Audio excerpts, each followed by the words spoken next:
सकते हैं कि आसान हो जाते हैं, और कभी कभी ऐसा होता है कि लेंथी क्वेश्चन आ जाते हैं, तो बस थोड़ी सी समझने की ज़रूरत है। क्योंकि आपको पता है अंडरस्टैंडिंग बेस्ड चीज़ें हैं। अगर अंडरस्टैंडिंग आपकी बढ़िया है, आप क्वेश्चंस को समझ पा रहे हैं, ऑप्शंस को भी क्लियरिफाई कर पा रहे हैं, तो आप बेहतर कर पाएंगे। और ये सब होगा प्रैक्टिस से, तो प्रैक्टिस करते रहिए। चलिए फिलहाल शुरू करते हैं। आज पहले क्वेश्चन की बात कर ली जाए तो बालक का विकास किन क्षेत्रों में बटा है। यानी कि जो बालक का विकास है, विकास डेवलपमेंट की बात हो रही है, ग्रोथ की बात नहीं हो रही है। ठीक है।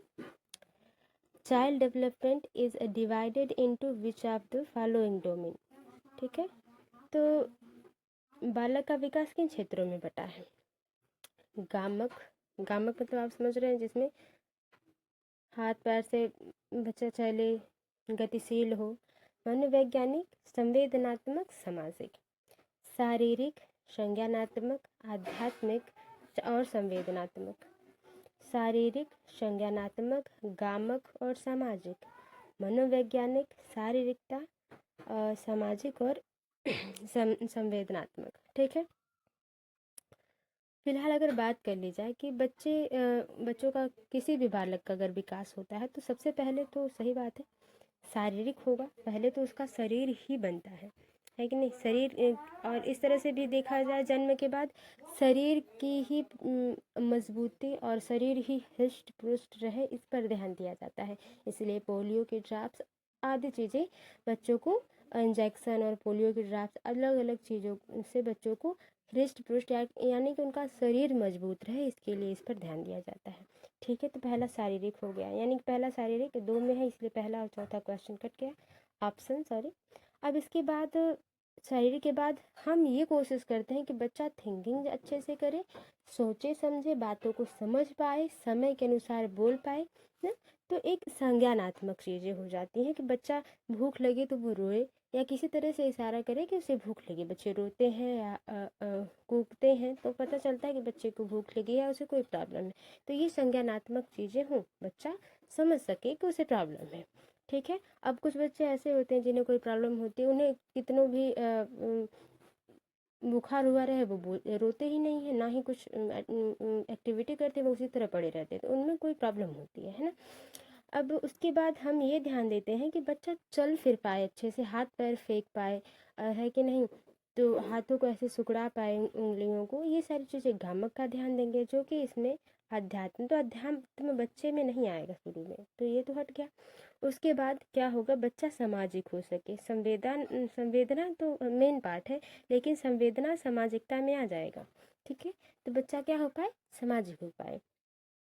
तो तीसरा ऑप्शन बिल्कुल सही हो जाएगा कि बच्चे सबसे पहले ये सोचेंगे कि शरीर बढ़िया हो, संज्ञान बच्चा कर सके, हाथ पैर से चीज़ों को पकड़ सके या समझ सके चीज़ों को, और फिर वो अपने माँ को पहचान सके, पिता को पहचान सके, कोई बुला रहा है उसके नाम से ये समझ सके। तो ये सामाजिक, बच्चे में सामाजिकता आ जाए। तो कहने का मतलब है कि पहले क्वेश्चन का तीसरा ऑप्शन बिल्कुल सही हो जाएगा। आगे देखते हैं, निम्नलिखित में से कौन सा सिद्धांत यह दर्शाता है कि विकास दिशात्मक है, यानी कि सिर से पैर की ओर है। ठीक है। अब सिर से पैर की ओर की बात कर ली जाए, पहले ऑप्शंस पढ़ लिए जाए। शीर्षगामी सिद्धांत, जिसे सेफेलोकार्डल प्रिंसिपल कहा जाता है। अधोगामी सिद्धांत, जिसे प्रॉक्सिमो डिस्टल प्रिंसिपल कहा जाता है। विशेषता से संबंधित सिद्धांत, मात्रात्मक परिवर्तन सिद्धांत। देखिए, सर से पैर की जहाँ बात होगी, वहाँ पे हमेशा शीर्षगामी या सेफेलोकॉर्डल की बात हो जाएगी। ठीक है। सेफेलो मतलब सर। ठीक है। सेफेलोकॉर्डल की बात हो जाएगी। ये अगर आप पढ़े हैं, और ये पूरी तथ्य पर संबंधित प्रश्न था, तो अगर आप इसको पढ़े हैं, समझे हैं, नोट बनाए हैं, तो आप ये मिनटों में कर लेंगे। अब अधोगामी, यानी कि अगर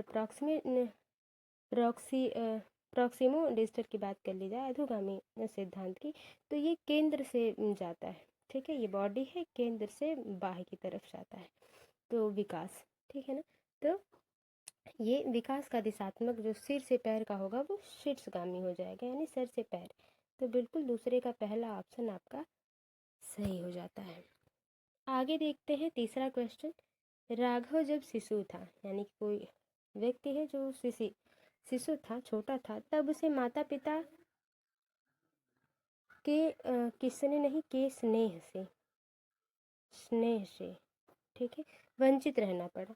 बाल्यावस्था के आगे के चरण में उसे बहुत संवेदनशील अध्यापक मिले, यानी कि जो अध्यापक थे वे बढ़िया थे, उसे समझाते थे चीज़ों को, सामाजिकता, मौलिकता, मूल्य के बारे में ना मिले। फिर भी उसे लोगों पर विश्वास करने में परेशानी होती है और वह जोखिम लेने का साहस नहीं दिखा पाता है।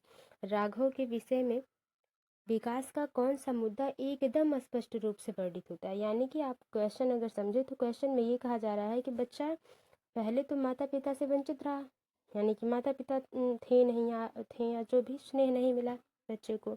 और फिर जब बच्चा थोड़ा बड़ा हुआ, बाल्यावस्था में गया, तो उसे टीचर तो अच्छे मिले, लेकिन टीचर एक परिवार और एक टीचर में एक अलगाव हो जाता है, क्योंकि परिवार पूरा दिन आपके साथ बचपन से रहता है। अध्यापक एक निश्चित समय से मिलते हैं और एक निश्चित समय पे उनका काम खत्म हो जाता है ना, कहने का मतलब ये है कि साथ छूट जाता है, कहने का मतलब ये। तो फिर भी टीचर अच्छे मिलने के बावजूद वो जोखिम नहीं ले सकता, किसी पर विश्वास नहीं कर सकता, अपनी बातों को किसी के सामने रख नहीं सकता। तो ये क्या है? निरंतरता और अनिरंतरता का मुद्दा, आरंभिक बाद के अनुभव का मुद्दा, प्रकृति पालन पोषण का मुद्दा, एक रूपता वैयक्तिकता का मुद्दा। देखिए, अगर बात कर ली जाए कि निरंतरता अनिरंतरता तब हो जाती जब बच्चा पहले सीख रहा होता, फिर न सीखता, फिर बाद में सीखता, यानी कि विकास भी हो रहा है तो निरंतरता निरंतर होता रहता है विकास, आप जानते हैं। तो ऐसा है नहीं, ऐसा इसका कोई मतलब नहीं बना, ठीक है। आरंभिक बाद के अनुभव का मुद्दा, यानी कि बच्चा शुरू में जो उसने पर्यावरण देखा है, जो उसने समझा है शुरू में, बचपन में, शिशुअवस्था में, और फिर वो बाल्यावस्था पर क्या कर रहा है, असर डाल रहा है। किस पर? बाल्यावस्था पर असर डाल रहा है, और जाहिर सी बात है वो किशोरावस्था और प्रौढ़ावस्था में भी उसको कहीं ना कहीं प्रॉब्लम होगी। तो ये आरंभिक और बाद के अनुभवों का मुद्दा है। किसका है? आरंभिक और बाद के अनुभवों का मुद्दा हो जाए। प्रकृति पालन पोषण, इसका तो पोषण के बारे में कोई बात ही नहीं हुई कि उसका पोषण अच्छे से नहीं हुआ, लालन पालन अच्छे से नहीं हुआ, उसे ऐसी बात कोई हुई ही नहीं। एक रूपता व्यक्तिगता का सिद्धांत है कि जब बच्चा एक ही तरह से चले ना, तो ये भी कोई बात नहीं हुई। तो दूसरा ऑप्शन बिल्कुल सही हो जाएगा, तीसरे का, कि बच्चा आरंभिक चीज़ों को बाद के अनुभवों में जोड़ के सीख रहा है, या उसे प्रॉब्लम हो रही है आरंभिक चीज़ों से, बाद में वो कन्वर्ट नहीं कर पा रहा है चीज़ों को, भूल नहीं पा रहा है चीज़ों को, परिवर्तित नहीं कर पा रहा है। तो तीसरे का दूसरा ऑप्शन सही हो जाता है। वह खेल जो बच्चों को दूसरों के विचारों, विश्वासों और भावनाओं को समझने में सहायक होता है, क्या कहलाता है? कल्पनाशीलता वाला खेल। इसमें ऑप्शंस तीन ही दिख रहे हैं फिलहाल। अच्छा, देखते हैं चौथा ऑप्शन इसमें क्या ही होगा। ऐसा कल्पनाशीलता वाला खेल है, समानांतर खेल है, एकांगी खेल है, चौथा है स्वतंत्र एकाकी खेल, ठीक है, स्वतंत्र एकाकी खेल, ये चौथा वाला ऑप्शन है जो मैंने यहाँ पे लिख दिया, ठीक है। फिलहाल बात करें वो बच्चे जो दूसरों पर विश्वास कर ले, अपनी भावनाओं को, उनकी भावनाओं को समझ पाए, वो किस प्रकार का बच्चा होगा? वो कल्पनाशीलता वाला खेल हो जाएगा बच्चे में ना। बच्चा उस खेल को खेल रहा है जहाँ पे वो अपने विचारों को व्यक्त करने के साथ साथ दूसरे के विचारों को भी समझ पा रहा है, उन पर विश्वास कर पा रहा है कि क्या सही है क्या गलत है, इसका विश्लेषण कर पा रहा है। तो बिल्कुल ही कल्पनाशीलता वाला खेल है वो, जहाँ पे कल्पनात्मक चीज़ें हो रही हैं। समांतर होगा नहीं, एकाकी होगा नहीं, स्वतंत्र एकाकी खेल होगा नहीं, तो ये सारे हो जाते हैं खत्म। चौथे का पहला ऑप्शन जो है वो सही हो जाता है। आगे देखिए, अगला क्वेश्चन है सबसे बढ़िया क्वेश्चन जो पूछा जाता है, और हम अधिकतर इसमें परेशान हो जाते हैं। तो देखिए, लॉरेंस कोहलबर्ग के अच्छा, लॉरेंस कोहलबर्ग के नैतिक सिद्धांत में नैतिक तर्कड़ा, ठीक है, तर्कड़ा की बात कर ली जाए, तर्कड़ा कि किस चरण पर छात्र मान लेते हैं कि प्रत्येक व्यक्ति के, यहाँ पे इसको यहाँ लिख देते हैं तर्कड़ा, ठीक है। तरगड़ा के किस चरण पर छात्र मान लेते हैं कि प्रत्येक व्यक्ति के लिए नियम एक समान से लागू किए जाने चाहिए? यानी कि कौन सी ऐसी अवस्था है, चरण है, जिसमें बच्चा मान लेता है कि सबके लिए नियम समान होते हैं और ये सही भी है कि सबके लिए नियम समान हो, और प्रत्येक व्यक्ति का निजी कर्तव्य है कि वो इनका पालन करे। यानी कि कुछ भी हो जाए, लेकिन जो भी नियम कानून सामाजिक तौर पर बनाए गए हैं वो आपको फॉलो ही करने हैं। ऐसा अगर बच्चा सोच लेता है तो वो किस चरण में है? कोहलबर्ग के नैतिक सिद्धांत में। ठीक ना। ऑप्शन देखते हैं। अच्छा लड़का अच्छी लड़की अभिविन्यास, ठीक है। Good boy good girl orientation, ठीक है। तो ये तो होगा नहीं। गुड गर्ल गुड बॉय तब हो जाता है जब आप अच्छा दिखने के लिए, यानी कि अच्छा आपको सामने से एक वाहवाही मिले कि हाँ बेटा आपने ऐसा किया, बहुत बढ़िया बात है। तो ये वाली चीज़ जो है कि अच्छा लड़का अच्छी लड़की, आप अच्छा दिखने के लिए, अच्छा बनने के लिए काम करते हैं। तो ऑप्शन क्वेश्चन में ये पूछा ही नहीं गया है। दंड और आज्ञा पालन अभिविन्यास, यानी कि दंड के भय से डर है दंड का कि हमें दंड मिलेगा, इसलिए हम होमवर्क करते हैं। बच्चा होमवर्क कर लेता है तो आज्ञा पालन होता है कि टीचर मारेंगे अगर मैं होमवर्क नहीं करता हूँ। तो ऐसी कोई बात है ही नहीं। क्वेश्चन में जो क्वेश्चन पूछा है उसी के हिसाब से तो हमें काम करना है। फिर यंत्र प्रयोजन अभिविन्यास, जिसे इंस्ट्रूमेंटल पर्पज ओरिएंटेशन कहते हैं, ठीक है। तो ये बात भी नहीं है। अगर बात कर ली जाए यंत्र प्रयोजन अभिविन्यास की, तो ये वाली भी बात नहीं है। अब आप ये बताइएगा कमेंट बॉक्स में कि ये कौन से नियम के कौन सा चरण का ये है। सामाजिक क्रम को बनाए रखने का भी विन्यास, यानी कि ये बिल्कुल सही है चौथा, कि जो समाज में चल रहा है वो बनाए रखना है, वो टूटना, वो जो सीरीज चल रही है, वो जो श्रृंखला चल रही है वो टूटनी नहीं चाहिए, चाहे उसमें किसी की जान ही क्यों ना चली जाए। ठीक है। तो जैसे हिंस की आपने कविता जो कहानी है वो इन्हीं के द्वारा दी गई है, तो आपने पढ़ा होगा। वहाँ पे आप समझेंगे कि वो जब अपनी पत्नी को दवा लेने जाता है तो वो क्या करता है। अब वहाँ पे अगर बच्चा ये रहेगा तो ये सोचेगा कि उसे चोरी नहीं करना चाहिए था। अगर इस तरह से डायरेक्ट पूछता तो आप जान लेते। यहाँ पे भी वही बात कही जा रही कि जो नियम बनाया गया उसे तोड़ना नहीं है, यानी कि चोरी करना पाप है तो चोरी उसे नहीं करना चाहिए। तो एक समान लागू किए जाने वाले नियम हैं जिन्हें हर व्यक्ति को क्या करना है, पालन करना है। तो ये अगर बच्चा सोच लेता है तो वो सामाजिक क्रम को बनाए रखने के अभिविन्यास के चरण में है। ठीक है। पांचवें का चौथा ऑप्शन बिल्कुल सही हो जाता है। अपने लंबे कम चौड़े गिलास में नींबू पानी के स्तर की ओर इशारा करते हुए सारा अपनी बहन को चिढ़ाती है। यानी कि एक गिलास है उसमें नींबू का पानी है, तो वो चिढ़ाती है अपनी बहन को कि उसे उनके पिता ने उसे ज़्यादा नींबू पानी दिया है। उसकी बहन किसी भी तरह की प्रक्रिया नहीं देती, क्योंकि उसे पता उसने पिता को उसके गिलास से सारा के गिलास में नींबू पानी डालते हुए देखा है, और वह जानती है कि दोनों गिलास में नींबू पानी की मात्रा एक समान है।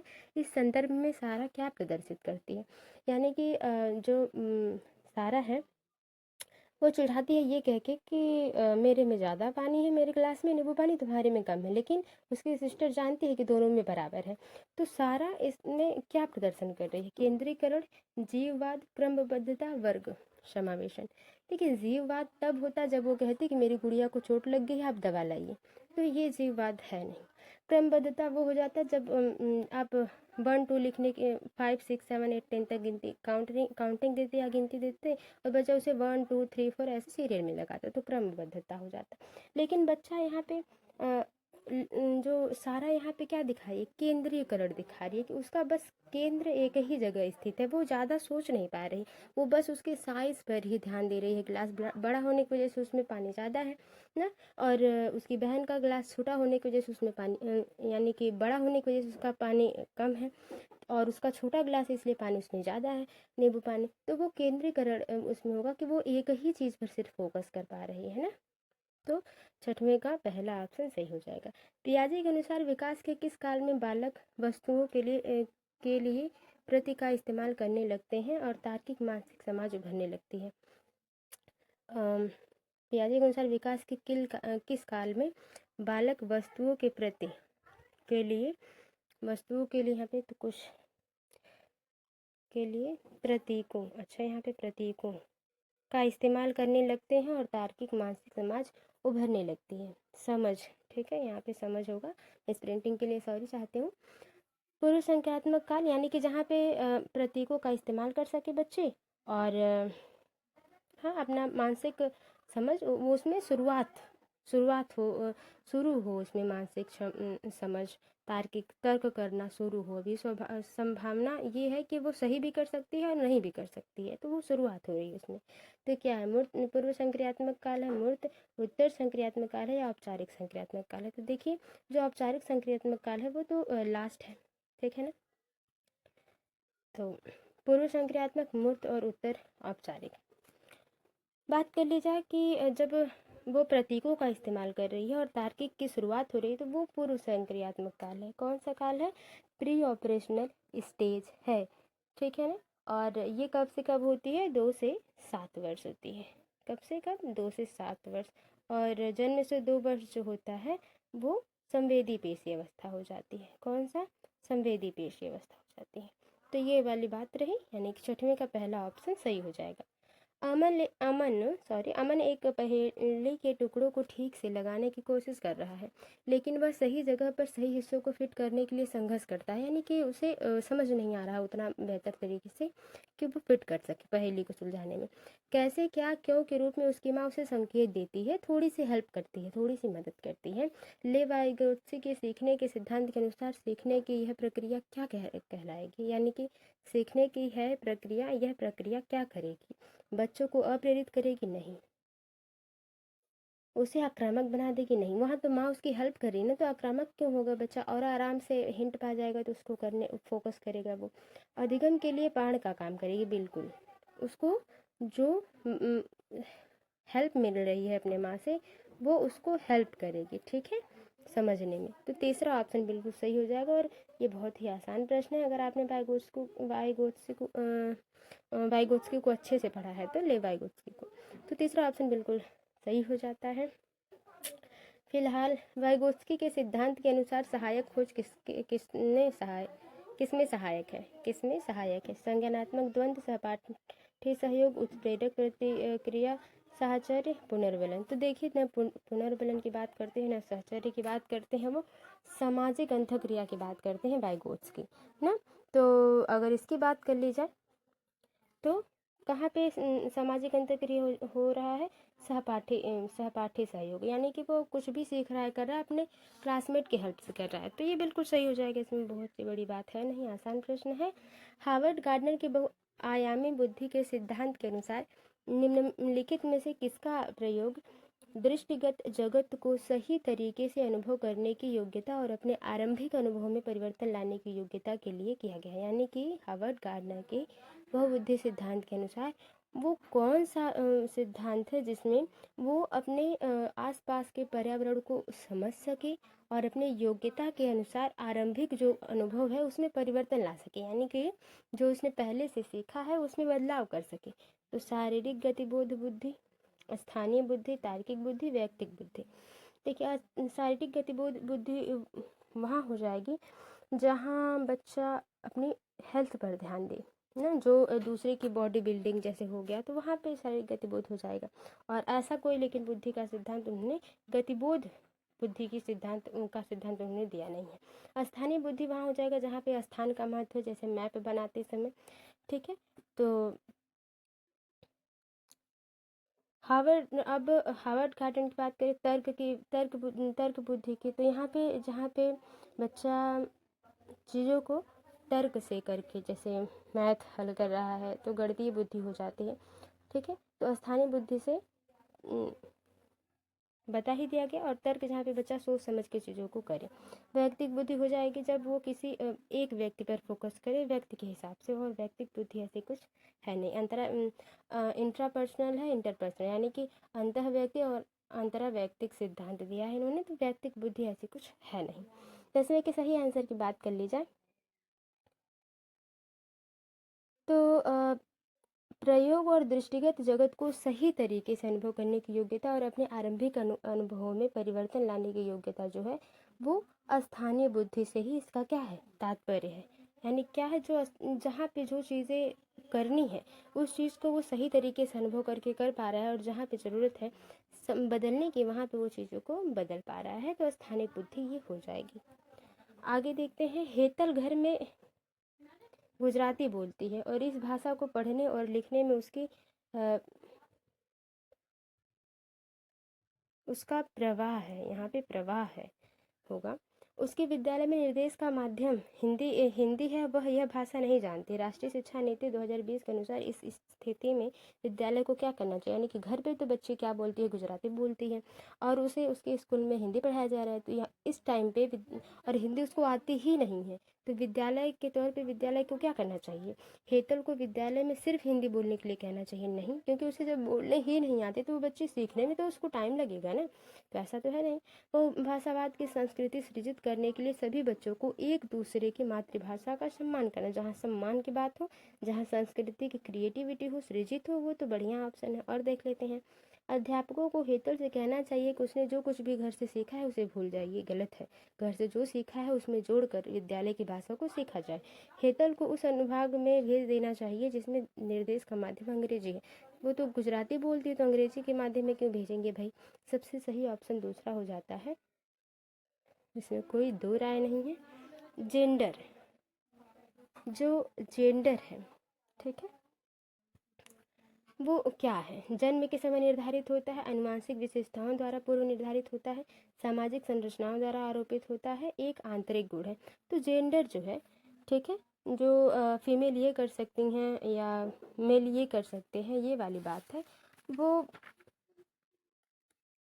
सामाजिक संरचनाओं द्वारा आरोपित है। क्या है, सामाजिक संरचनाओं द्वारा आरोपित है, ठीक है, ये बात हो जाती है। 13 क्वेश्चन है कि अभिकथन, देखिए असर्शन और रीजन वाला आ गया। अभिकथन, इसको असर्शन कहते हैं और इसको रीजन कहते हैं। अभिकथन है, अध्यापक के द्वारा आकलन और मूल्यांकन के विभिन्न तरीकों का इस्तेमाल किया जाना चाहिए। बिल्कुल, जब बच्चों को आकलन दिया जा रहा है, मूल्यांकन दिया जा रहा है, तो अलग अलग तरीकों से आकलन करना चाहिए। सही बात है, ये तो सही है। मूल्यांकन का उद्देश्य अच्छा निष्पादन करने वाले विद्यार्थियों को शीर्ष कक्षा में पृथक, जहाँ पे अलगाव की बात होगी वो ऑप्शन सही नहीं होगा, तो यहाँ पे हो जाएगा ए सही है लेकिन आर गलत है। तीसरा वाला ऑप्शन बिल्कुल सही हो जाएगा। 14 वाला क्वेश्चन है कि निम्नलिखित में से क्या प्रगतिशील कक्षा की विशेषता नहीं है। नेगेटिव क्वेश्चन है, नेगेटिव ऑप्शन सही होगा। बच्चों की सक्रिय भागीदारी रहेगी, तो सही बात है, तो ये ऑप्शन नहीं होगा। लचीला समूह गठन होगा, तो सही बात है, ये भी नहीं होगा। गतिशील अध्यापक होंगे, यानी कि बच्चे को अच्छे तरीके से समझा सके, पढ़ा सके, तो बिल्कुल सही है। लेकिन दंड और पुरस्कार का प्रयोग नहीं होना चाहिए, सबसे आसान प्रश्न था।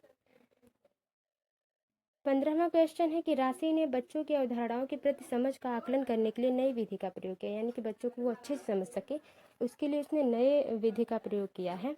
उसने बच्चों से कहा कि वह एक उत्तर के लिए जितना संभव हो सके अधिक से अधिक प्रश्न बनाए, यानी कि एक जो भी टॉपिक है उससे जितना हो सके वो अपने प्रश्न को बनाए और पूछें। शिक्षण अधिगम का यह उपागम क्या है, बाल केंद्रित, पाठ्य पुस्तक केंद्रित, उपदेशात्मक है, कंठस्थीकरण।